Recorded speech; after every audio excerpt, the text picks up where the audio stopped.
அனைவருக்கும் வணக்கம்.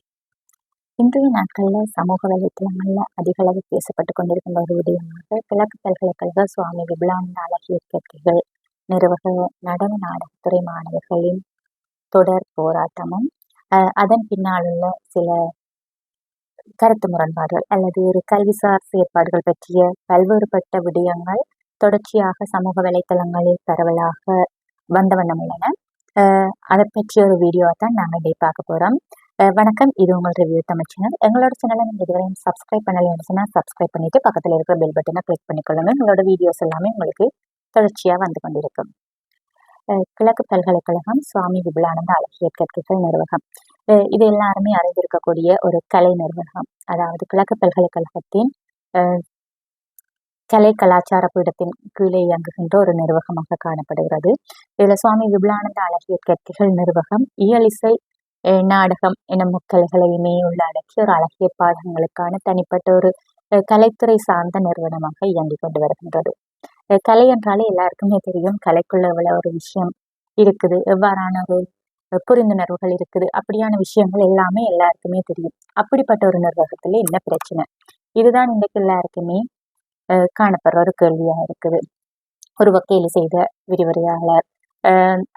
விரிவுரையாளரை மாற்ற சொல்லி மாணவர்கள் தொடர் போராட்டம், அந்த போராட்டத்தின் பின்னர் மாணவர்கள் வைத்தியசாலையில் அனுமதி, இவ்வாறாக தொடர்ச்சியாக சில செய்திகள் வந்த வண்ணமே இருக்கின்றது. இதன் பின்னணியில் நடந்தது என்ன, அல்லது இதன் வாயிலாக நாம் அறிந்து கொள்ளக்கூடிய சில விஷயங்கள், இதற்கு பல்கலைக்கழக சமூகமும் அந்த சுவாமி விபுலானந்த அழகிய கற்கைகள் நிறுவக சமூகமும் என்ன முடிவை எடுத்திருக்கின்றது, இதை பற்றிய விடயங்களைத்தான் நாங்கள் இன்றைய தினம் பார்க்க போகின்றோம். பார்த்தோம் என்று சொன்னால், குறிப்பிட்ட மாணவர்கள், அதாவது இந்த தொடர்ச்சியாக போராட்டத்தில் ஈடுபட்டு வருகின்ற மாணவர்கள் 67 மாணவர்கள் என்று சொல்லி குறிப்பிடப்பட்டிருக்கிறது. அந்த மாணவர்கள் இறுதி ஆண்டு நடன நாடகத்துறையைச் சேர்ந்த, அதாவது நடனத்துறையைச் சேர்ந்த மாணவர்களாக காணப்படுகின்றார்கள்.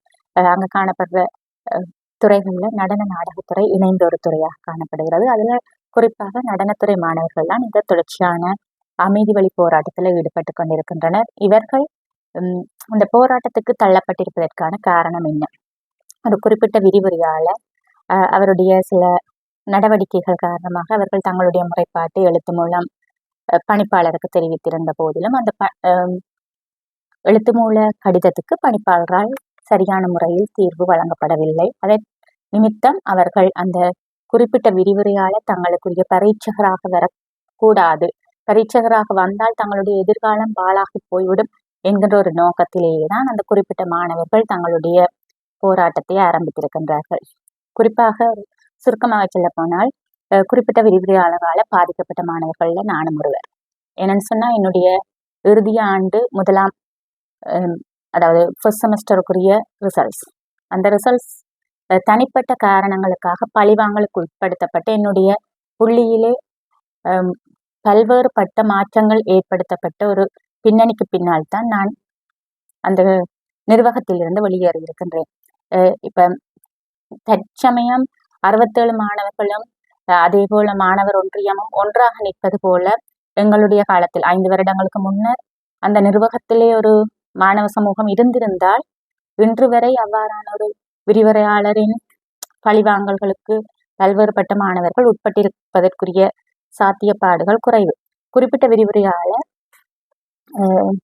கடந்த 5 வருடம் இல்லை, எனக்கு தெரிந்து நான் பல்கலைக்கழகத்துக்குள் நுழைவதற்கு முன்னர் இருந்தே அவருடைய சில உருவக்கேலி முறைமைகள், மாணவர்களை இழி சொற்களால் பேசுதல், மாணவர்களுக்கு பல்வேறுபட்ட நெருக்கடிகளை கொடுத்தல், அதாவது மன உளைச்சல், மாணவர்களால் செய்ய முடியாத பல்வேறுபட்ட தண்டனைகளை, மாணவர்களுக்கு பல்வேறு விதமான நெருக்கடிகளை கொடுத்து வருகின்ற ஒரு விரிவுரையாளராகத்தான் இருந்து வருகிறார்.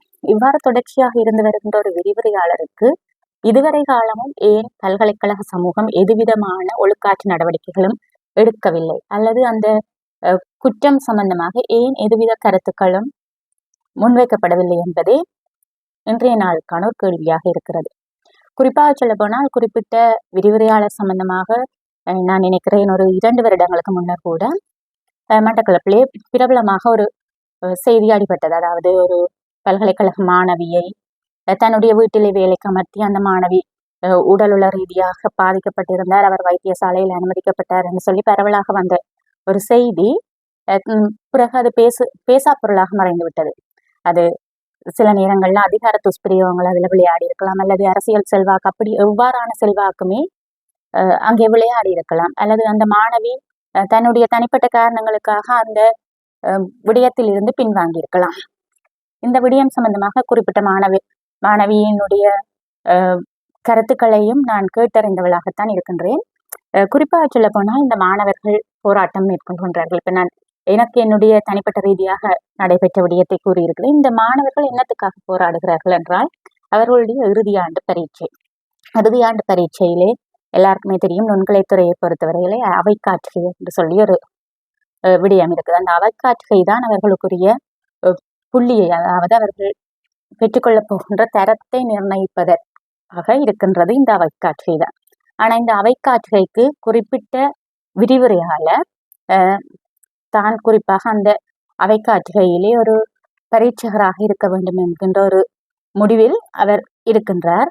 அந்த குறிப்பிட்ட விரிவுரையாளர் அந்த இடத்திலே பரீட்சகராக இருக்கக்கூடாது என்பதுதான் மாணவர்கள் முன்வைத்த முக்கியமான விடயம். ஏனென்றால் சில அந்த அவைக்காட்டுகை சம்பந்தமான பயிற்சிகளின் போது தங்களுக்குரிய உரிய முறையில் பயிற்சிகள் வழங்கப்படவில்லை, உரிய முறையில் வகுப்புகள் நடைபெறவில்லை, அவ்வாறான பல பிரச்சனைகள் அந்த மாணவர்களுக்கு இருந்து அவர்கள் அதை வேறு வழியில் அணுகி அவர்கள் தங்களுக்கு சாதகமாக அந்த விரிவுரையாளரை தங்களுடைய அவைக்காட்டுகைக்குரிய பொறுப்பானவர் என்கிற பதவியிலிருந்து அவர்கள் விலக்கி வைத்திருந்தனர். அதற்காக அந்த மாணவர்கள் தங்களுக்கு இவர் ஒரு பரீட்சகராக வந்தால் அந்த இடத்திலே தாங்கள் பாதிக்கப்பட்டு விடுவோம். அதாவது தங்களுடைய பரீட்சை, தங்களுடைய தரத்தை நிர்ணயிக்கின்ற புள்ளிகள் மீது பழிவாங்கல்கள், அதிகார துஷ்பிரயோகங்கள் பாதிக்கப்பட்டு தங்களுக்குரிய எதிர்காலம் பாதிப்படையும். குறிப்பாகவே சொல்லப்போனால் நுண்கலைத்துறைகளை பொறுத்தவரையிலே 4 வருடம்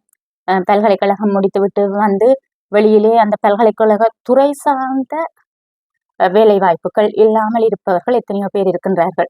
குறிப்பாக 3 பாடங்கள் மட்டும் பாஸ் பண்ணிட்டு வேற ஏதாவது ஒரு இதுல போயிட்டு அவங்க இந்த அழகியல் துறைக்கு கற்க தகுதியானவர்கள். ஆனால் 4 வருடம் 5 வருடம் தங்களுடைய காலத்தை பல்கலைக்கழகத்திலே செலவழித்து விட்டு வருபவர்கள் ஆசிரியர் துறைக்கு தகுதியானவர்கள் இல்லை. இவ்வாறான பல பிரச்சனைகள் அழகியல் துறை சார்ந்த பட்டதாரிகளிடத்திலே காணப்படுகிறது. அதை விட உங்களுக்கு அட்மினிஸ்ட்ரேஷன்ல என்ன வேலை தெரியும், நீங்க அழகியல் துறை தானே படிக்கணுங்க, உங்களுக்கு இதை பற்றி என்ன தெரியும் அப்படின்னு சொல்லி நிறைய கேள்விகள் இன்றைய காலத்திலையுமே பல்வேறுபட்ட இடங்கள்ல பல்வேறுபட்ட அலுவலகங்கள்ல கேட்கப்படுது.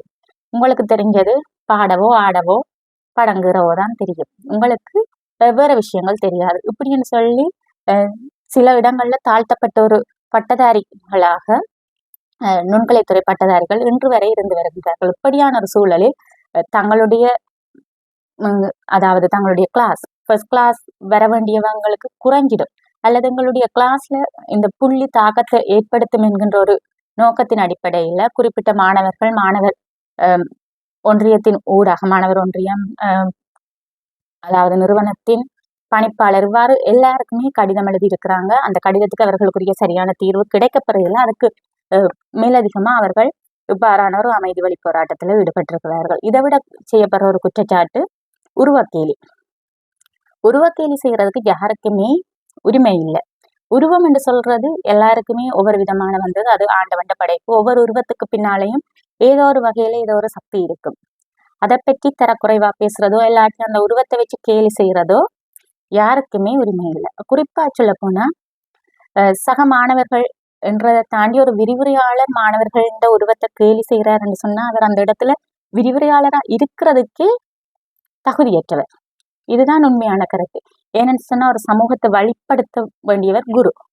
அந்த குருவே தவறான பாதையில அல்லது தவறான வழியில செல்லக்குள்ள அவரை தொடர்ந்து வார ஏனையவர்களும் இவ்வாறுதான் இருப்பார்கள் என்பதுல எந்த விதமான அச்சமும் இல்லை. என்னன்னு சொன்னா குரு அவ்வழியோ அவ்வழியே நாங்களும் என்றதுதான் எல்லா மாணவர்களோட மனதிலையும் பதிஞ்ச ஒரு விஷயம்.